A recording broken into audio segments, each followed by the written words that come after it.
Hello and welcome to the Undercut Podcast. I'm your host today, Jesse Billington, and we're back to review the 18th round of the 2025 Formula One season, the Singapore Grand Prix. To do this, I'm joined by Thiemo Albus Daly. How are you? Just about recovered from all that breakneck thrill Singapore Grand Prix. No, I'm just kidding. I'm perfectly fine. Thank you. How are you? I'm doing all right. I had a rather more relaxed weekend than I usually do when it's Grand Prix. Saturday, just floating around, tidying up some bits. Helped by the Grand Prix, no doubt. Yeah, and then Sunday went out in the morning and listened to the first hour of the Grand Prix while driving home from Bicester because clearly there wasn't actually a great deal I was going to miss if I wasn't paying full attention. Watched the final half hour or so on the telly at home, so not the worst. But importantly, we are joined by the Paddock Chronicles' Nathan Hugh and also by Jonathan Koo. Welcome back to the podcast, gents. How are you both? Well, it was a busy week for me in the lead up to the Singapore Grand Prix, so I mean, nothing really happened during the race, so I just treat it as sort of like a break-ish. But yeah, it's always good to be back on the pod. Good to chat with Thiemo, and also good to be joined by John as well. So yeah. Yep, it's good to be back on the pod as Nathan mentioned. I think it's definitely been a while since we got into the podcasting mood. I actually attended the Singapore Grand Prix in person actually, which I would say it was definitely more of an experience seeing Lewis Capaldi rather than the race. Because I guess I think that the main thing I was pointing out to my friend who was watching it with me was like it just seems like Lando and Max were like right close together, but that seems about every lap, isn't it? But yeah, the cars whizzing past probably kept me awake more than anything else. Managed to stay awake simply by the noise alone, let alone the excitement. Yep, Well, exactly. there are some interesting points to take away from the whole weekend. The interesting one, first one, is that this is only the third Grand Prix this season that has seen everyone finish, four if we include the Chinese sprint race. And remarkably for Singapore, no safety car or VSC. We did have a short waved yellow flag section, but that was about it when it came to any real lengths of peril. However, on the flip side of the coin, it is worth noting that F1 Academy is having its own 2021 season finale, it seems. Just 9 points separate Maya Verg and Dorian Pang going into the final round, the French driver leading, but with Verg having won the last two feature races from pole and making her sprint race podiums even more impressive, there is a bit of a shift in the balance here. So it's all to play for going into Vegas in a few rounds' time for them. I look forward to talking about F1 Academy after Vegas when we've not really talked about it that much this year because the gaps between all the rounds and then the rounds themselves not being that many in number haven't kind of warranted enough. But I think when we get to it, it's gonna be a nice conversation because everything and all the drivers have had their moment, it feels like. Even if you've not been on the podium, you've still had flashes of brilliance from most of them, I feel like, in places. So it's nice that we get it going down. And there was the possibility that the championship got wrapped up this weekend, which would have made Vegas a little bit less entertaining as they would have wanted to be, considering the whole point, I think, in going to Vegas is, hey, glitz, glamour, drama, and season finale-ness. And that would have been awkward if they then hadn't been able to do part of that. But they'll get that now, and they can really lean into all the play for sorts of language that they want to use. Yeah, that makes it a far more interesting season. Verg really sending it in. I think it was the feature race on the Sunday on a wet track. Essentially Wet sending track last lap, yeah, go for it. Done. sends a dummy on Dorian and then sort of swings it around the outside. And it was a bit of a worldy of a move. And you go, I see it every now and then. F1 Academy comes out with these absolute stonkers. So it's looking forward to that when we get to Vegas. But we'll rattle on into what we're actually here to talk about, the Singapore Grand Prix. We'll jump in as we usually do with our team by team analysis. Kicking off at the top of the standings, now sealed in position as winners of this year's constructors title. McLaren, Piastri qualified third, Norris qualified fifth, and they would swap order with not Piastri finishing fourth and Norris finishing third. Yeah, I mean, there's always something to talk about with McLaren, and it always seems to be frustrating. And I think that's the one thing we'll all agree on for definite for this part of it. And I think there's been this thing all season of polite racing and papaya rules and whatever the hell that means. And yeah, we all kind of knew what was what, but it's been put more in black and white now. Not that we needed it, but just for the record, it more feels like, if anything else, with Piastri's team radio in particular, um, and how they're utilizing it. And I don't think this quote unquote polite racing was ever going to last because it simply can't if you're going to have a proper fight for a championship. Um, and Coulthard on the commentary, if any of you heard that, he heard Piastri's team radio where he was saying about, well, if you need to avoid driving into one rival by driving into a teammate, that's probably not the best way of avoiding someone. He put it a bit more colourfully, but he kind of agreed with them, essentially saying, yeah, it is pretty much a valid argument, and the gloves have got to be off now, surely. I'll let one of our guests join in because I've got a few points as well. Yeah, I think I can go. Yeah, I mean, once I saw that incident in the opening laps, I'm just really baffled. Like, what is the Papaya rules anymore? Like, to be honest, I feel for Oscar so bad. I'm a McLaren fan, and yeah, it's just so weird. Like the opening laps. I mean, them winning back-to-back constructors in such a long time, it should be like something worth celebrating. But Feel something, right? it was just so odd. And Oscar just had like really like he's losing a lot of momentum in the championship fight. Like just think about Monza and then that horrible weekend in Baku and then now this incident in Singapore. So yeah, I really feel for Oscar. I just hope that he regains momentum in his championship fight. And you never know, like one DNF and the points gap is going to narrow down again. So yeah, happy that they won back-to-back constructors, but it wasn't a matter of whether they'll win it, it was a matter of when. And it's kind of hilarious they took so long to win to seal this constructor championship fight, despite having one of the best cars on the grid so far. So yeah, I just hope McLaren just let both of their drivers just race like what's with the Papaya rules? I just don't understand anymore. So yeah. Maybe the real Papaya rules were the friends we made along the way. Yes. That's good. That's good. Yeah, I need to John. Yeah, I mean, could have put it better myself. I think, I was surprised when the McLaren's crashed. I think was it in Canada earlier this season that didn't erupt as much as it did, even though I think everybody agreed that was Lando's fault. I thought that would be the sparking point, but oh yeah, in the radio broadcast, the post race interviews. You could tell Piastri was fuming at the decision by McLaren not to take any action towards Lando.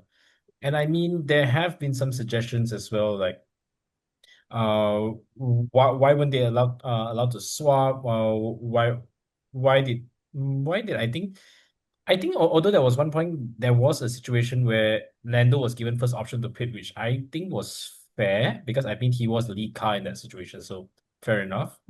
But so I think that there have been an overemphasis on the Papaya rules trying to be fair, but it's not helping the narrative that it's supposed to be a team game because like it's building into the narrative that Lando is still McLaren's favorite driver and Piastri is just the lapdog. It's not a great look when all of them were celebrating Constructors' Championship and your championship leader was in the media pen. Yeah, the thing with Piastri and certainly when it came to asking Norris about the strategy was a very interesting one because obviously general rules with F1 teams is you give the lead driver in the race the sort of lead strategy, you give them the chance to pit first. And they asked Norris if he would allow them to pit Piastri first so he could avoid essentially being undercut by Leclerc, which considering the distance Leclerc was from the back of him was an absolutely ridiculous question to ask. But it does sort of show It was Monza all over again. Yeah, it sort of shows that there's this ridiculous idea of there being a bias, sort of a favoritism to sort of certainly one side of the garage, or potentially it's not that way. It's just the way that it comes across on the broadcast, and that's why there's this sort of weird atmosphere from the public around the way McLaren works. And yeah, I'll agree with everyone on the sort of the fact that it was bolshy of Piastri to sort of make that point on the radio of sort of if you've got to crash into the back of it, if you've got to crash into your teammate to avoid crashing into another car, that's pretty terrible avoidance. Use terrible as a definitive adjective there.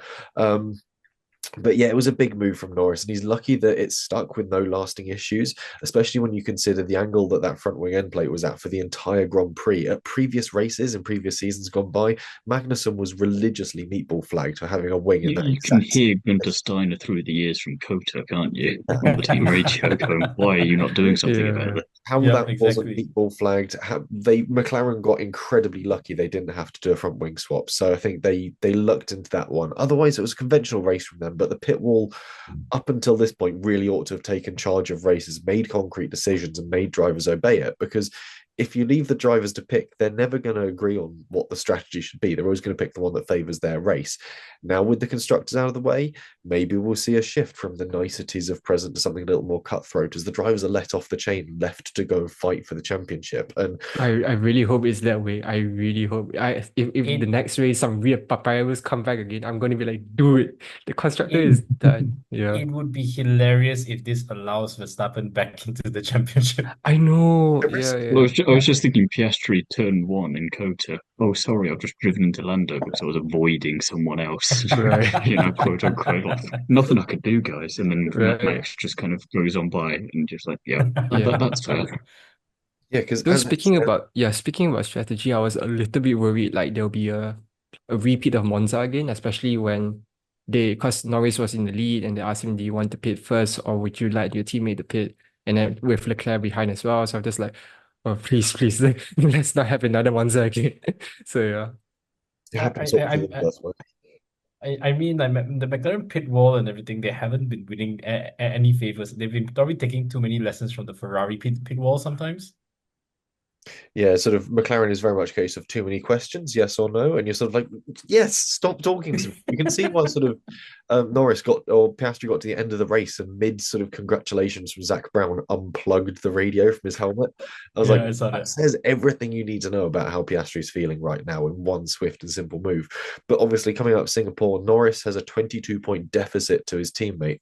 Verstappen only a 63-point deficit, and oddly enough, after a great weekend, this keeps Russell in the championship fight as well. He's only 99 points away. Mathematically, there are 5 drivers in contention, and Leclerc mathematically can still do this, but he's a longer shot. Well, that would be the funniest thing of the lot. I mean, Russell was already far-fetched. If Leclerc somehow comes around and does this, you're going, how on earth did that happen? Yeah, there are, as far as I'm aware, I think 141 points as a maximum still available, and no, 174 points as a maximum still available, which means that Leclerc is still in it with a 163-point gap. So yeah, he's in it by 9 points. So it's How much does Piastri dislike Norris, and how much does Verstappen dislike Norris to help him keep taking him and themselves out for the next 6, 7 races? Well, this is the thing we saw in qualifying. Obviously, Verstappen suffered in the final sector from the dirty air of Norris ahead, who was slowing down to go for a pit in, and it really hampered his run. So obviously, there's sort of a bone It's of my new favourite nickname for Lando now is just not Oscar. yeah, it wasn't Oscar. He's sort of like, oh, okay. Interesting. We'll see how that plays out for the rest of the season. But with McLaren out of the way, because we could be chasing our tails discussing Papaya rules for sort of hours on end, we'll move to something somewhat more clear cut for once, which is Ferrari, somehow still in second place in the constructors. Hamilton qualified 6th, Leclerc qualified 7th, but Hamilton would finish P8 after a 5-second penalty was handed down due to track limit infringements pretty much in the final 2 laps, and Leclerc would finish 6th overall. Yeah, they're treading water a lot this year, it seems, and I think that's ultimately the result of them redesigning their car for no apparent reason between the 24 and 25 season to having a pretty decent car last year and essentially just achieving the same thing. So you do wonder there, but again, Ferrari aside. Hamilton, he was flying towards them. It is a damn shame his brakes just went put. Otherwise, he definitely would have got past Antonelli. The rate of knots with which he was chasing down Leclerc and then eating into Antonelli before it all happened was astounding. P2, though, is definitely under threat heavily from Mercedes now if Russell keeps doing Russell things. But I was saying about with the points gap between Norris and Piastri, one Grand Prix could change it massively for either side. So I'm not too worried about them because it's ultimately only P2 and I don't think they care too much overall in the same way that I don't think Lewis cared too much. They got a 5-second penalty because he's probably just happy he got to the end of that race in relatively one piece. And Alonso, I mean, he had some great team radios, which we'll get to later, but one of them being the anger towards the end of the race because of essentially what you and I definitely keep saying at least once a podcast, Jesse, of could we just have some uniformity with penalties and what's acceptable and what isn't from the stewards? And he's been on the receiving end unfairly of stuff before, and he definitely never forgets any kind of wrongdoing done to him and makes sure to bring it up whenever he can to try and kind of hammer the point home if it's now to his disadvantage. Yeah, I don't think this was too much to Alonso's disadvantage. I think he was more bemoaning the fact that Aston Martin didn't really have the pace to catch a car that had no brakes around Well, Singapore. that, but more at the end is kind of the track limits he was going on about. Why is Lewis not It's getting hard to, anything? but he did though. That's the thing. Oh yeah, He but this got was black and white before. It flags was in the for last it. couple of laps. He Got was moaning to make sure that it happened then because yeah. he's thinking if he doesn't get something, why not? Because I've been on that side of it where I've gotten something for a lot less. I So think it's just that. from where Alonso was sitting, it might have been tricky to know that Hamilton was accruing the black and white flags and the penalties for his track limit infringements. But yeah, both cars suffered brake issues throughout the race. Singapore is hard on that facet of the car. Charles was suffering from very early on too, huge amounts of lift and coast from as early as his first stint on the tyres as well.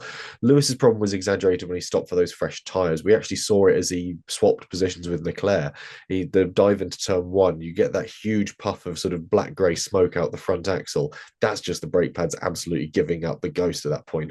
So that was before he'd even got close to catching Antonelli.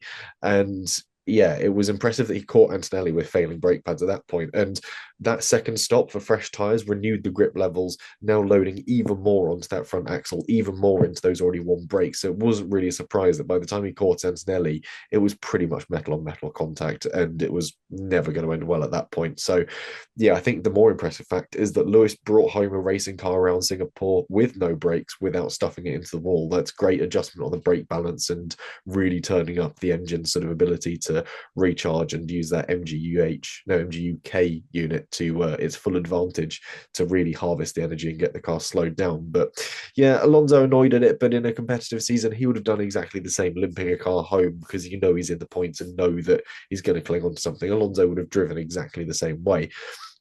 But again, Alonso ruthlessly competitive. If you want to talk about Ferrari penalties, their penalty for crashing into Norris in the pit lane during one of the practice sessions was half that of Sainz's for missing the national anthem in Japan while suffering stomach issues following his appendicitis. So if you want a proper argument about how stupid FIA and penalties are, there's your argument.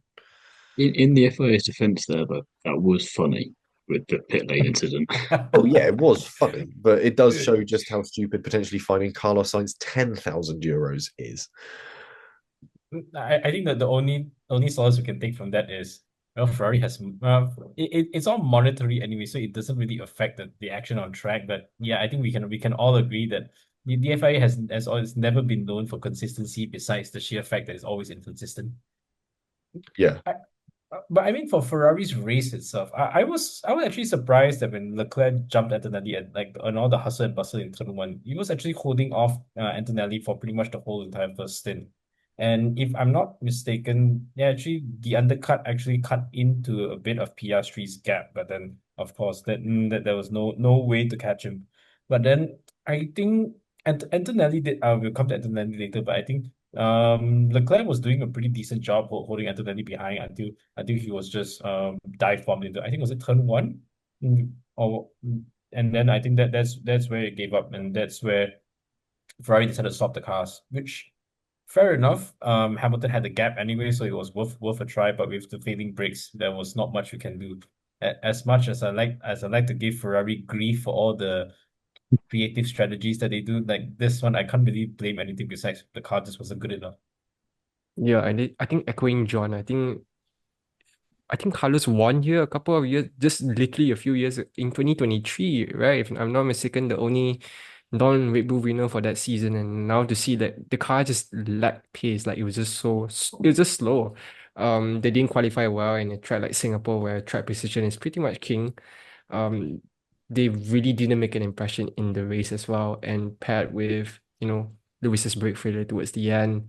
Yeah, it just feels like one of the many, many stories we've seen from Ferrari throughout the season so far, where they start usually quite well during practice and qualifying, the drop off, and during the race they just try to salvage whatever they can. So like what John said, it's more for like the memes and vibes at this point. Like they as long as they see P2 in the constructors, it's all okay.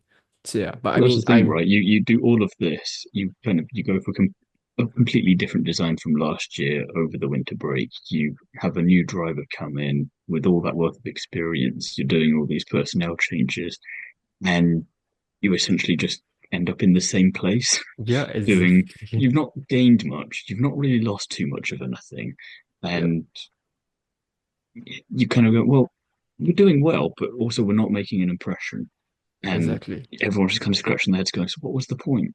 Why did you not just Yep. continue with some things? But again, we could, like Jesse was saying earlier, we could be talking in circles on this one for many, many years and not get anywhere, much like Ferrari appeared to be doing. Yep.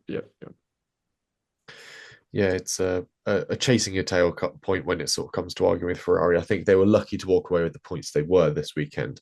Meanwhile, flip side of the coin, Mercedes. Russell stuck it on pole in a bit of a surprise to everyone apart from me who had predicted that, and would go on to take the race win. Antonelli qualified fourth and finished fifth, a real turnaround in form for the rookie this season as well. So I think it is time to give both of those drivers a contract for upcoming seasons, Thiemo. Yeah, I mean, I don't know what George Russell has to do at this point. Outside of the top three, he's the only driver to have won multiple races. And even if he just won the one race this year, that's still kind of Carlos Sainz 2023-esque in terms of if he was on the bubble for 24, you'd be questioning why. Um, and it's a shame. I was with Jordan Palmer in agreement when he was saying, I wish that first lap that Russell had done in qualifying was the pole lap because it was the one where he touched the wall just the right amount. But then he went ever so marginally quicker on the second lap. It was a shame really because it was still a good lap obviously, but it was a less impressive one visually. But he then didn't really look in doubt for that victory for the entire Grand Prix. I know he didn't lead every lap, but it's just kind of what he does when he's in that position. He's clinical. Three of his other four Grand Prix victories have been that sort of clinical. You think about Vegas as the most recent of those clinical ones. Austria, oh, and Canada actually, sorry, this year as well. That was just absolutely clinical from him. Austria last year was the only time really where he sort of he was clinical, but in third, and he was just waiting for something to happen, something to happen. And sure enough, the opportunity then came his way when Verstappen and Norris came together, and he took full advantage of it. The rest of the time, when he's there, and it's a shame we haven't been able to see him in a championship fight yet because I get the feeling it'd be a little bit like a couple of Max's victories earlier on this season. He gets into that lead from not being in pole, but then once he's there, he stays there, and good luck getting past him. Yeah, I think hats off to Russell, like what you said, Thiemo. I think if he was in a car that was capable to fight for the championship, I would really see how he will be able to perform. But I Mathematically, think he is. Oh yeah, that's true. But well, that's besides the point. I think given Russell's track record in Singapore, especially, I think really just hats off to him. He controlled, I mean, qualifying on pole and just driving brilliantly, had a good start, managed the race really, really well. So it's like it's in those situations where the car is right and he's just clinical and he just delivers those kind of wins. So yeah, just great race from Russell. I think Kimi he did well to recover as well, qualified well, did pretty decent during the race. I think he has quite a rough few weekends as well with the car, not being able to get with the stability of the car. So not sure what he's doing, but I guess he found something to gain back his mojo. So I just hope he continues to just stay close with Russell and hopefully they can catch Ferrari in the constructors. So we'll see. Yeah. Yeah. I mean, I think Russell did pretty much as good a race as anybody could have hoped for. I think the moment he secured pole, I don't think it wasn't any question. I remember just like the opening couple of laps, just seeing Russell's lead increase and increase. By the point it reached double digits, I turned to my friend next to me, and I said to him, "Yeah, Russell's got this in the bag, unless there's a big safety car or like a crash gate situation." So. Pretty much, he was not bothered. I think the only time we heard of anything from Russell was when they were coming up to lap the back markers. So comfortable win, very assured, and hope to see more from sign him up, Toto. For I think for Antonelli, he held his nerve because when he was held up by Leclerc in the first stint for a bit, I saw like it was in the DRS train and it took him a while to try and navigate Leclerc, and I think this persisted until the first round of stops.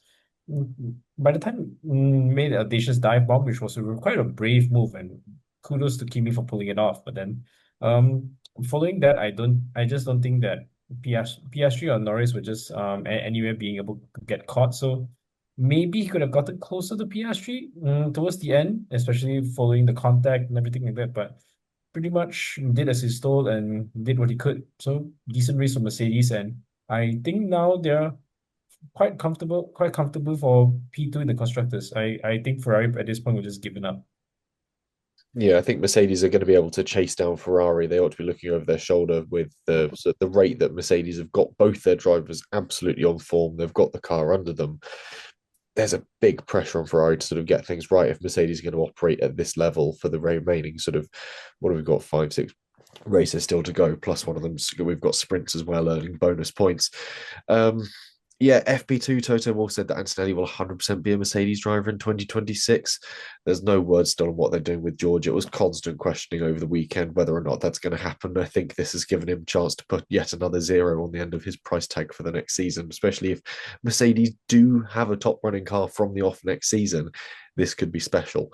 And yeah, Kimi, really impressive turnaround for him. I think it's easy to sort of put George aside. Great performance, really rebuilt his headspace after that crash in practice sessions. For Kimi, this was a hell of a lot better of a weekend. Obviously, coming out of Monza, questions about him once again. It was a bum performance. Azerbaijan turned it around, picked up the pace, got the points. And it's kind of amusing. You give him a more technical street circuit, that's fine. You give him something arguably simpler or more straightforward, at least, just more speed focused. No, can't be doing that. Possibly just the pressure of a home race. Monza again, Italian circuit. He didn't do very well at Imola, and I won't give kudos to Jacques Villeneuve for sort of saying he seems to struggle with the distractions at his home races. But it's possibly just a case of it's just that rookie trying to find balance and trying to find form. And again, when you've got to be absolutely focused on it, it demands that bit more of you to really step up the game. And I think that's what's happened with Antonelli over the past 2 races. Is the demanding circuits have really pushed him to step up his game. And if we see that carry on through the next few races too, I think it's going to be really exciting to see what he can produce. And yeah, I'm looking forward to what he can do going forwards. But overall, absolutely sound weekend for Mercedes. Red Bull, on the other hand, a tale of two kitties as usual. Verstappen qualified second, finished second. Tsunoda qualified 15th, finished 12th, so moved his way up the order. But yeah, Verstappen showing why he's a multiple champion, Tsunoda showing why he's probably out of a drive next season. However, Antonio Giovinazzi still has led more laps around this track than Verstappen has, and he's won Le Mans, so I know who my real winner is. Things you have to do just to try and justify why you're still somewhat of a Red Bull fan is astounding. I think the more impressive thing for me was the fact that Verstappen could keep Norris in a much better car, mind you, behind him for the entire Grand Prix with all of those issues that he was dealing with. And obviously quite nice payback from his point of view after qualifying. I made a separate note of Tsunoda was also in the race because yes, he may have gone up a few spots, but he got overtaken by someone who got disqualified from qualifying, who then made it into the points in a car that had no real right doing so. So, yeah, half a dozen of one, half a dozen of the other, which are much stronger. So that's all I've got to say on that one. Yeah, I think in a track where, like Singapore, it's, you have the dirty air, it's really, really difficult to overtake, even with the pace advantage. I think Max is just Max. Like he knows how to navigate his way around the Red Bull car. Did really, really well. Did defend against Lando, who was on fresher tire, obviously. So yeah, kudos to him. I wasn't really worried, even though like Lando was reading the DRS and like he looks like he was gonna catch Max, but Max just defended like a lion. For Yuki, yeah, I mean there's really nothing much to say from my end about him. Like if you don't qualify well, and we've seen him struggle to get the grips of the current RB car and the second driver who's driving that car in particular.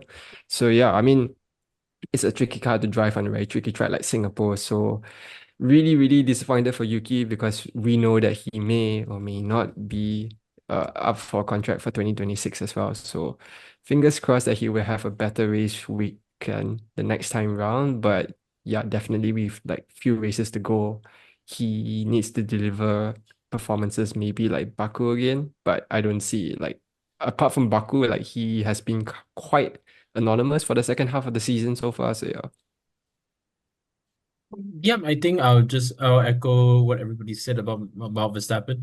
I think he had, if I'm not mistaken, he had a couple of gearbox issues with his shifting. So the fact that he was able to hold off Norris as he did, quite impressive. I think towards the end, He was trying to push Norris back into PS3, but I think PS3 was just a bit too far off for that tactic to work. But kudos for trying.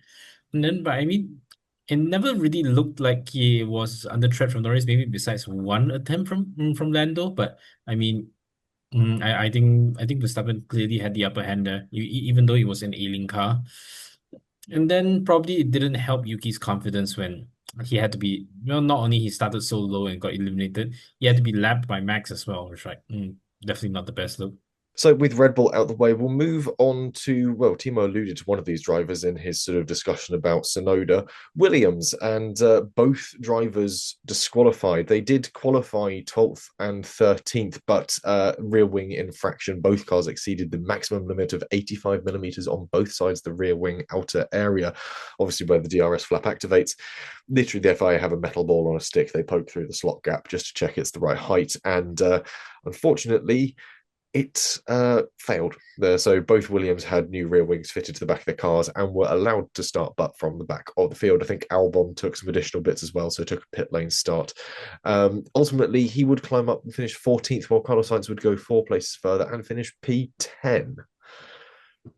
Yeah, not entirely sure how he managed to do that. It was quite impressive, really. He was getting close to Hadjar towards the end, and I thought, well, that's as far as he's getting. He's not going to get past Hadjar. And then a couple of laps later, he got past Hadjar, and I go, oh, fair enough. You somehow managed that. But the rear wing in the first place of qualifying, it's another error with a car and a team that we've seen many times before that really shouldn't be happening and the team shouldn't be falling victim to. So I don't know how those sort of things kind of get missed by whoever in the team is meant to be overlooking that. But yeah, that's frustrating, and Sainz getting a point is quite impressive off the back of that. And you do wonder a bit, what if they had started from where they should have done? What could both of them have done? Because they both were able to move to midfield through strategy and overtaking. So if they were starting at 12th and 13th, could we have seen them battling Alonso, trying to hunt down Hamilton towards the end? Maybe that would have been quite dicey. But still, point is a point at the end of the day, and they're kind of comfortable where they are in the constructors. So they're not under too much threat, but that's not really the point. You kind of make those mistakes now while you can maybe afford them, but don't do it again. Yeah, I think the TV direction for the race was really weird. I didn't get to see I mean, okay, one, it was really like a boring race, so it's really hard to pay attention. But two, I didn't really see a lot of the Williams, to be honest. So I was really surprised that Sainz even got a point. Like towards the end, I'm just like, wait, he was in the race and he got a point. I'm just like, yeah. I barely saw Albon on the coverage, at least from my end. I don't think we saw from what, either of them. I think yeah, aside from maybe the lapping, yeah, when Russell exactly. was coming through, you saw them, but again, flash and you miss it sort of job. You didn't see any of the overtakes from Sainz. You had to kind of Yeah, see it on the so timing tower. I barely noticed them during the race, but yeah, the double disqualification, it's just an operational error, but it's just really weird. It shouldn't happen, but yeah. I mean, luckily they are a little bit ahead in the championship fight or the midfield, but yeah, I think also first back-to-back points for Carlos since Miami, Imola, and Monaco as well. Yep. Yeah, I mean, considering that earlier this season, Ferrari had the first disqualification from the race as well. So, like, I mean, it's kind of weird that it happened twice, but yeah. But yeah, so I mean, for Williams, I was impressed actually because Sainz really dragged that medium tire stint for pretty much the whole race. I was like, I didn't realize it wasn't that far back as well. So. It was about what, like mm, 50 laps, right? Yeah, pretty much. I think he coaxed that tire whisperers that status for pretty much the most entirety of the race, and he made it work. I think, like, especially going for a last bit splash and dash with the soft tires, and just got into the points. I think without that, he probably didn't have to rely on such a strategy and could use a more conventional strategy. But Sainz probably was buoyed by his recent podium. I think he's going from strength to strength. I'm not sure is Albon feeling the pressure yet, but I mean, I think Sainz is feeling a bit more settled in Williams than he was probably like a few months ago. Yeah, Sainz has definitely found his feet under that team, with that team now, and sort of is ploughing on with sort of making it work. And I don't know. It's just nice to see that he's sort of properly structured up and sort of got used to the car. And I mean, both drivers had a good weekend when you bear in mind where they started. Albon certainly with a pit lane start, and both of them fighting their way through, sort of past a lot of cars around a circuit that is renowned for being phenomenally hard to overtake on. So this is a good sign for Williams. And again, they're able to sort of produce these results that are getting stronger and stronger across a spread of racetracks, and certainly even at racetracks where, coming out the back of Baku, they said they don't entirely know how they achieved that one. So they're going to be sort of going back and looking at sort of what they did for setup, what elements of the car were really working, what were activating along the floor. So we've got a team that's properly understanding the car and moving forward. So it's going to be really exciting for the final few rounds for them, just on a personal level, being able to really perform, showcase what they can do, and hopefully secure sort of more funding, sponsorships, and backing going into the seasons to come if they can prove that they're this team that's fighting at the front again. And yeah, I think that's ultimately very exciting. And yeah, the TV direction was absolutely gash this weekend. I don't think anyone, even when we had the cars crossing the line, we were sort of we were cutting to like Zach Brown celebrating the pit lane as opposed to the great battle of Alonso and Hamilton with no brakes finishing up like a lap. Because of the lapping process, everyone Yeah. had finished bar those two, and you're going, did we miss something? Is the timing not worked? What? And he's like, no, they're still going. He's like, Yeah, oh, why are we not looking at Front that? five finished, the back 10 finished, and then there's this great fight in like the remaining And there's points. nothing on the feed. I'm like, dude, like I want to see it. Like, oh, I can't. Yeah, Yeah, that, Or the that, that, Vettel Alonso battle from Japan a couple of years ago, where you've got to go and look oh, for it afterwards for this photo Yeah, finish. You're going, yeah. why are we not seeing that? Yeah, it exists voiceovered into the highlights, really. Like, oh, come on, we should have seen this live. But yeah, a great one from Williams. And yeah, the fight behind them in the constructors is scrapping away. It seems to really sort of change which of the remaining sort of five teams is scoring points, ignoring Alpine. And as a result, there's this constant battle that's sort of going on behind them, and they're just sort of edging away, just sort of points every weekend, just inching, and really holding on to that fifth place for almost certainly one of their best seasons for quite some time. So it's, yeah, an absent race for Albon, but potentially that's down to the TV coverage. Great one from Sainz overall, very good for Williams. Aston Martin, a bit like Red Bull, a tale of two kitties. Alonso qualifies 10th, finishes 7th. Stroll qualifies 17th and finishes 13th. Fernando Alonso, FP1, first place. It actually was a good omen for once and wasn't a tease of this isn't going to turn into anything. And then he really just came alive for the rest of the weekend and had his own kind of Kimi Raikkonen-esque radio comment too, of which was a bizarre thing for the team to tell him as well, of the car in front of you is what 13 seconds ahead or something random like that. Was He's that just going, if you yeah, the lap, that was it. And he's going, if you talk to me every lap, I'm just going to unplug the radio. I don't blame you, to be honest. That's kind of the thing going on there. So yeah, I think I've had him in my fantasy team all season, and it's been a very mixed bag. But he finally delivered this weekend in a big way for me, so I was happy with that as well. Stroll is still there. Stroll is at that team. That is a fair, accurate representation of his position at current. Think the number one rule about Aston Martin, you just don't talk about Stroll. Like it is what it is. Like he's there. It's Aston Martin and Stroll. But yeah, I mean, Alonso's radio was just it was so funny to hear that after that. Once I saw that like 9.2 seconds pit stop, I'm like, oh, yeah, probably should just leave Alonso to it for a little bit. But yeah, I mean, he did really well. I mean, it's just a matter of being at the right place at the right time, and Lewis, suffering from that brake issue just narrowly. I think it's about what few tenths, and he would have got Lewis down the line. But yeah, he still did well to capitalize on the advantage of the penalty. And for Stroll, I didn't really see him on the coverage, so I couldn't say Just much. follow your own rule, I reckon. Just don't mention it. Exactly. So yeah, there's that a tale of two kitties, like what Jesse has mentioned. So yeah. Yeah, I mean, Alonso Alonso's still serving up the highlights. I think there was another comment. It was like what hero of the race kind of thing. Yes.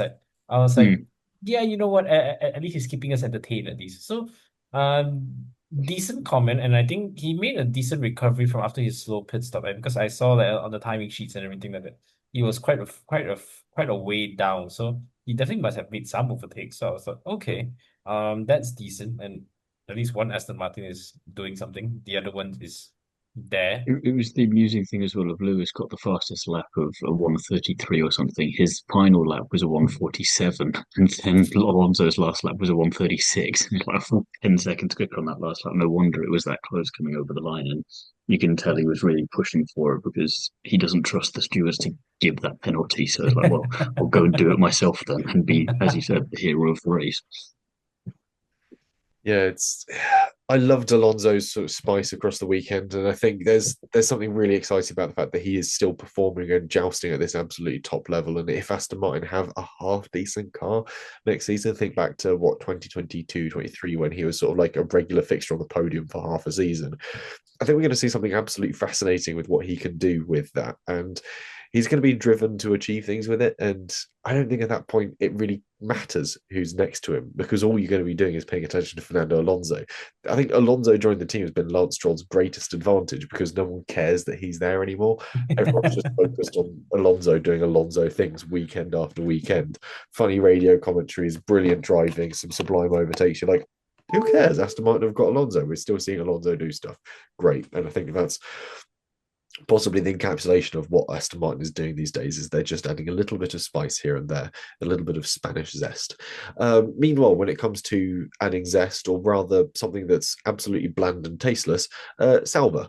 Hulkenberg qualified 11th and Bortoleto 16th, and Hulkenberg would finish 20th and Bortoleto 17th. Not a very good weekend for them. Not really much to say here, I don't think. I mean, it's I've kind of written down it's fun to be disappointed in them because it shows the kind of season they have been having otherwise. But in terms of the race itself, there really isn't much. We didn't see too much from them. Bortoleto had that damage early on. Hulkenberg went for a spin but didn't crash, and that was about it really. And that pretty much summed up the weekend for them. It felt like. Yeah, I mean, echoing yours, literally what you said, Thiemo, like, yeah, how come it went for the There's only spin? so But much you can say about some of yeah, these yeah, things. exactly. Like literally after that, I'm just like, oh, okay, yeah, we're here, we race in Singapore, and that's it. Let's move on. Yeah, I mean, I think it's just a race to forget for them. And then I'm quite sure pretty much all of the Sauber team is just waiting for the Audi money to come in. Like the full on Audi badging and the full Audi engine itself. At this point, it's like the analogy I would have of like the last few days of school once the exams are all finished. It's just like you're just there to make up the numbers, basically. That's what it Mm. reminds me of. Because every time I see Mattia Bonotto in a Kick Sauber t-shirt, it just looks so wrong. It doesn't look like it suits him in any way, shape, or form. It looks like you forced a teacher into a like fancy dress on the last day of school, and he's just not happy about it because I never see him smiling in that uniform, and I'm sure he does, but we just never see it, and it just doesn't look right. I think grey would suit you much better. It seems more like your personality. But also, Yeah. so when he was working as just the engines guy at Ferrari, we never saw him smile, and that was when Ferrari had great engines. So I think there's Yeah. this sort of great sort of inverse relationship between Mattia Binotto smiling and like team performance. So the less we see Binotto smile, the better the team performs. I think that's something Mr. Mm. Wing needs to sort of focus on moving forwards with Sauber as it becomes Audi, is sort of go make everything Audi grey, keep Binotto as glum as possible, and watch the team just rocket through the standings. It's going to be incredible. But yeah, quite one for Sauber. A bit of pain, no real gain. Odd spin for Hulkenberg. I think it was just sort of the strange track conditions, a bit damp in places, a lot of marbles. It seemed to be quite high physical deg on the circuit as well. Just got on the back of it, sort of overcooked the rear end, and it just went round on him. But yeah, no damage, no real sort of loss of points either for them. So yeah. We don't have anything else to add on Sauber. We might as well move into another team where I don't know if we've got a great deal to add. Racing Bulls. Lawson qualified 14th. Hadjar qualified 8th. Lawson would go backwards one position to finish 15th, as would Hadjar, who would actually tumble a bit further and go to 11th. Yeah, for a safety car, essentially Lawson's strategy, it felt like, and it wasn't a bad one considering Singapore usually does give you that, but typically this was then one of the races where that didn't happen. And there was a reference in commentary, Jesse, which I think you'll be the only one to get. I don't know if you heard it though, because I think it was in the first half of the race. Martin Brundle was saying something very amusing about Hadjar. Remind me what it You'll was. know it if you heard it. There was a reference to an old sitcom, which you will know immediately if you heard it, and if you didn't, I can tell you. Oh, I think I don't know what was the phrase. Like I I know, kind of remember, but I I know, don't yeah, but remember as well. I was just like, yeah. yeah, but basically, Hadjar came on the radio to I can't remember what they were talking about. I think it was the team were telling him something, or he was telling the team about the tires or something. And Martin Brundle just didn't miss a beat, Jesse, and he just went, "Now listen very carefully. I shall tell you this only once." Yeah, And for Uh, everyone in Britain, they were quite amused by that commentary. Everyone else probably a little more confused because it was referencing something from when is that, from the 80s, the 90s? possibly That's it, 70s, I think. Yeah. 70s even. So it was quite amusing. That was the only kind of real takeaway I had from Racing Bulls, unfortunately, this weekend. That was, yeah, that is from. Am I thinking that's from? Oh, hello, hello. Hello, hello. 70s, Mm. yeah. That would have been 70s. So that's nearly 50 years ago. Um, which means that for all the young people that Stefano Domenicali is trying to attract to Formula One will have gone completely over their heads. Um, yeah, Hadjar doing Hadjar things early on, jousting around, getting some good moves in, but it was just a shame he didn't get any points for his efforts, though, really, for me. That was the only thing I really noticed about Racing Bulls this weekend. Yeah, I think on Mm. my end, the only time I noticed them was when Haja pitted. That's why I'm just gonna read literally what I wrote over here. Like honestly, mates, I was dozing off half the time during the race because nothing happened and the broadcast didn't do anything but to benefit the race because it was just focusing on a few fights. So yeah, I didn't really catch what happened with the recaps. I know Haja and Alonso tussle. I didn't even notice Lawson at all during the race. Yeah, so I was I was kind of like, oh, you tried to get more on the safety car, but it didn't work out. So it's like, okay. So yeah, it's pretty much on my end. Mm. yeah, I think Hajar would probably be a bit gutted to lose that final points position to Sainz, especially Sainz on his ultra long medium steam just managed to beat him with tire wear. And not sure how he would feel because like mm, he would finish right ahead of Sonoda, wouldn't it? So is that just like a bad omen of like of how the Red Bull is? It's like, oh, I'll still be here with a supposedly superior car. So I mean, it's not technically supposed to be on the race specifically itself because there's nothing much with racing bulls, but I think would roughly where they were expected to be. The podium was a great memory and all, and I think that's pretty much the rest of the season done for, unless they're specifically making any more developments, which at this point I kind of doubt so. Yeah, I don't think there's any developments coming for that Racing Bulls. I think it's going to be pretty static for the rest of the season. It will just be a case of if they can extract things from it. At circuits that also favour it, it's a very neutral, very sort of flowing car. That we look at where it's done well at circuits where you can sort of build up a bit of a rhythm, a bit of pace. So Kota, Brazil, Qatar are going to be circuits that potentially really favour this car. The heavy sort of stop-start zones of Mexico and Las Vegas, maybe not to their liking. So we'll see what comes from Racing Bulls, but just a bit of a sort of blank slate weekend for them. Haas, however, another one of the tale of two kitties sort of outings for these guys. Ocon qualified 19th, finished 18th. Behrman, however, snuck it into Q3, qualified 9th, and finished 9th. Yeah, which we didn't see pretty much any of because of the race directions again. So Behrman does this absolute blinder of a Grand Prix, and no one notices, essentially, which is a shame because no one was really expecting much from Haas here, I don't think, including Haas. So that was quite a nice surprise. And Ocon, no idea what happened with him. For once, we can't say he was sacrificing himself to help out them because they were just nowhere near each other all weekend. So a bit of a curious one there. The only other interesting thing I saw coming out of the weekend was that there is word of Ewan potentially going to Haas as a reserve driver and a potential stand for Behrman for if and when he gets his Grand Prix ban because of the penalty point situation, which, considering the Haas can be good occasionally, as Behrman has demonstrated here, could be a good opportunity for Doohan if he got in for one of the last races this season, just to then would be quite amusing if it was one of those crazier races, bags himself a couple of points, gets ahead of Colapinto in the standings, and gets to stick two fingers up at Alpine. That would be quite a nice full circle moment, I think. That would be very fun. I'd like to see that happen. I think it'd be interesting to see Doohan performing in it, especially because the Haas is markedly better than the Alpine. We could see sort of an interesting performance there. Behrman, though, operating on another level this weekend. Stunning stuff, and that brilliant dive bomb on Alex Albon. He came from miles back. It is worth rewatching that one just for that. His racecraft is really coming together though, and as much as it pains me to say, he's beginning to school Ocon a fair bit. In the last 4 outings, he's finished ahead of his teammate, and in the last 3, qualified ahead of him as well. Ocon's strong opening to the season is holding him ahead in the points, but if Behrman keeps squeezing points out of these final few Grand Prix, he'll catch him. 10 points and 4 places separate them. It's not going to be out of the question for Behrman to start. Well, you see what Sainz's podium did for him in the standings, but he's only about 3 points separated from a few places below him. It only needs one good weekend for a couple of them to then get past him again. It's that really tight mid.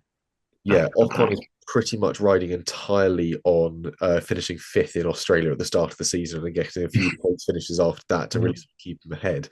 So Behrman just needs one good outing and he's up there. I don't know if any of you got anything else to add with Haas. Yeah, I think for Behrman, he's been a lot more consistent. And yeah, like really, really great qualifying for him and drive as well. I think Ocon was suffering from brake issues, so pretty much, yeah, it was just that. Again, the TV broadcast was just horrible, so I don't think I saw Haas a lot as well, so I don't think there was a lot to add. But yeah, it's really interesting to see the difference between Behrman and Ocon, because Behrman is a rookie and Ocon has been racing for quite a bit as well. So for a rookie to school someone more senior than him in his very first year, so that's interesting to see. I'll Are they both on multi-year contracts with Haas? If I'm not mistaken, I think they're both. I think they both are. Right, cool. So at least they're going to be together for quite a while. So yeah, again, pretty much that's all I have to say. There's not a lot I can add. Yeah. I mean, I'm just looking through the previous results. I think pretty much, I think Ocon got into a stride right around the Monaco to Austrian Grand Prix where he got quite a couple, a 7th, a 9th, and a 10, where like Behrman at the time that he had like quite a few consecutive 11s, which definitely unlucky. So I think Ocon's mainly banking on that. I think for this race, Behrman was pretty calm, collected. I don't think there were any doubts in him finishing inside the top 10. I think the main news from Haas, this what mainly from off the track, would be when they finally got the opportunity for a TPC test, the testing of previous cars, when they got Grosjean to finally get back into a Haas car. Which, I mean, it's a nice feel good story, but it's nothing related to their race. Yeah, both Haas drivers just checked have got contracts until the end of 2026. So they've got a little longer to sort of get sort of something out of this car and also see what they like with next year's car. So there's opportunity. And again, I think Behrman knows that there's something waiting for him at Ferrari. So he's always going to be on a relatively short contract when it comes to Haas. And it would be exciting to see what he can do in something a bit more spicy, because we've seen that but in 1 or 2 outings. But a full seat at Ferrari would be nice for Behrman. But overall, it was a good weekend for Haas. I think it showed their car does have the pace. They just need to be able to find a way to get both drivers to extricate it from the car. Meanwhile, completely bum weekend for Alpine. Gasly qualified 20th, finished 19th, and Colapinto qualified 18th and finished 16th. I think at this yeah. I think at this point, Alpine, I don't even know, are they like looking forward to next season? Their engine program is going to be scrapped anyways. They're going to be a Mercedes customer team next year. So, what more can they do? And I guess the main thing is whether to evaluate what happens to Colin Pinto in the second seat, which it makes me come to the question like, they don't do that badly. It's like Colin Pinto isn't doing that great either. Exactly. Yeah. Like what was the point? Like seriously, like what was the point of binning Duhan? Like Color Pinto, it doesn't look like a much more optimistic replacement anyways. But yeah, I don't think Alpine has a really good track record with Singapore. I know last year was pretty much a weekend for them to ride off as well. But yeah, I somehow Color Pinto did better than Gasly this weekend, and like Gasly has a long-term deal with Alpine. And Colapinto still doesn't have a contract for 2026, so we'll see how it goes. But yeah, pretty much it was just what on earth is happening with Alpine anymore. But then again, do we really need to know the answer? So yeah. Apparently they're choosing between Colapinto and Aaron for next year, and at this point I'm thinking, well, if you're not going to bring Doohan back, then you might as well stick Paul Aaron in the car, because I don't know what more information you need from Colapinto, really. Yeah. It can't get much worse. It's when every driver currently on the grid has scored points at least once and has finished inside the top six at least once, and you're the one driver who hasn't. You kind of look at it and go, yeah, not really pinnacle of motorsport in terms of a driver there, and it's mad that Lance Stroll's managed to get into the top six at least once, considering he's Lance Stroll, but Colapinto hasn't, and you go, yeah, that's worked out really well for you there, Alpine. Great job as usual. That 100 race plan, as we talked about before we hit record, is really going to plan for you. Yeah, it's got to be even more galling for Gasly, though, because we've seen proper glimpses of what he can actually achieve if he's given a half-decent race car. And he's just been absolutely shafted by the team this season. And it's a team that's given up since the summer break. One can only hope they're putting... Given up since about 3 years ago. One can only hope that all the effort they aren't putting into their race weekends, they're putting into the A526 or whatever next year's chassis is going to be called. Maybe they'll call it... Just stick Colapinto in the Mazda Cup over in the States. There you go. Maybe they've just got to find something exciting, something in next year's car. Either way, if they want us to talk about them, they ought to do just something. Colapinto still yet to score, and Gasly has been pointless since Spa. It's been a long old time for neither of them to get in the top 10. So it's gutting. I'm not sure. I'm not sure how closely tied they are with their endurance efforts, because I think the Alpine endurance team is doing a lot better. So something's going better there. And it's funny to see how preseason started. Like Sauber looked like it was a corner when we were doing preseason, and look where Sauber is and where Alpine is right now. So yeah. It's a very tricky one being Alpine, but we'll move into our winners and spinners. We'll start off with our winners. Thiemo, I'll let you go with yours first. Well, there's a lot of choices here, I thought, this weekend, but I'll go with Fernando Alonso. Just that recovery drive, as Jonathan mentioned, after that pit stop of 9 seconds or whatever it was quite impressive. And then combine that with some classic team radio and just raw Alonso-ness. There was only ever going to be one winner for me there. Nice. I'm going to go for George Russell. Rebuilt his weekend really well after a shunt early on. Aced the start, especially after sitting on cold tyres for a fair while as well, and then just dominated from there. His qualifying too, where he sets 1 lap record, goes for a second push lap and sets another record again on top of that just to prove it. So yeah, phenomenal effort from the boy from Kings Lynn. Yeah, I think I'll go. For me it's Mr. Saturday and Sunday as well, George Russell. For nailing the track record around the circuit, and also just given his history with the track, just poor luck or just mistakes, and he finally nailed a very, very clean weekend in Singapore. I think a very good weekend in Singapore and delivering the win. So yeah, hats off to him. Yeah. My vote for a winner would be actually, as I previously mentioned, Carlos Sainz actually. I think he's just continuing his recent acclimatization with Williams. It goes to show that his recent podium was not a fluke. And I think it gives Williams a good shot to have both drivers operating on a decent level to pick up any scrap points along the way. So decent job, and upwards and onwards. Really solid from Carlos Sainz. Flip side of the coin though, spinners. Thiemo, we'll start with yours. I think it was too easy, so I went for Kick Sauber just because I don't think it's going to happen too much more this season, and there'll be a winner at some point as well this season for the rest of the season, I reckon. So I'll get the last spinner in now for them. Yeah. For me, spinner for me has got to be McLaren, actually. A bit of a rogue call, but they've got themselves into a tricky situation. Wins constructors, disappoints Jesse. Yeah, and they've got themselves in a tricky situation, need to find a way out of it. Now the constructors' title is sorted, they can leave Norris and Piastri to race with no risk. Piastri is gagging to be let off the lead, and with some racy circuits ahead, it'll be interesting to see what he does with that. But I think ultimately people are going to look back on this and go, no one's going to remember that McLaren won the Constructor Championship.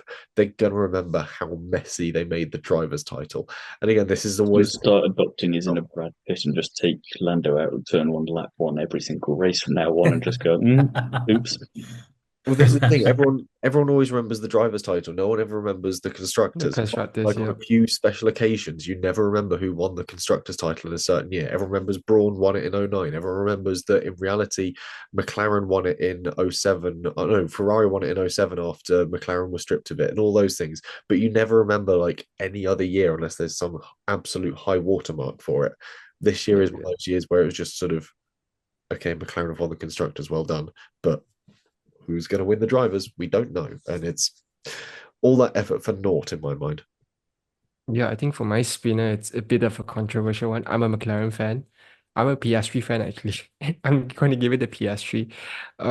I think given how well he's done early this season, like the cool, calm, collected PS3, I think just suffering from, I think after Zandvoort, it kind of just went downhill, like just really bad race weekends and the championship fight coming to a close. You can really see the pressure getting to him as well. And I'm just thinking of the incidents in Monza, that DNF in Baku, and now this incident in Singapore. I think these kind of little mistakes is really starting to mess with his mind mentally. So I just hope that now that they seal off the constructors fight, like what Jesse has mentioned, that just let both drivers race, and I hope that he can really regain his early season momentum in this championship fight, because really just one terrible race weekend, one disqualification, one DNF can just swing things around again, like what happened with Lando in Zandvoort as well. So yeah, we'll see. Yeah, I mean, my spinner is more of a kind of a low-key and expected one, but I will go for Yuki Tsunoda actually, because I think coming into this weekend, there was some sense of forward momentum going on. Like, I think Yuki scored in two of the past three races coming into Singapore. Did one of his better races from Baku. I think he finished in sixth place. So decent sense, and it could be the sense of, oh, okay, he may not keep the Red Bull seat, but then like Red Bull might just throw him back to AlphaTauri or something. Oh wait, Racing Bulls. Yeah, and then like it could be the sense that, oh, Yuki might finally be turning a corner, but this weekend's just been kind of anonymous, and it's never been a good look to be lapped by your teammate who's still clearly holding a much faster car behind. So not the best look, and not I don't think you'll do much chances of him remaining in the Red Bull family, or even in the secondary team next season. Yeah, I don't think Sonoda is going to be around next season. Unfortunately, I think Red Bull have got an interesting concept with what they want to do next year, moving some young drivers up into that junior team again. I don't think Tsunoda fits within that plan, unfortunately.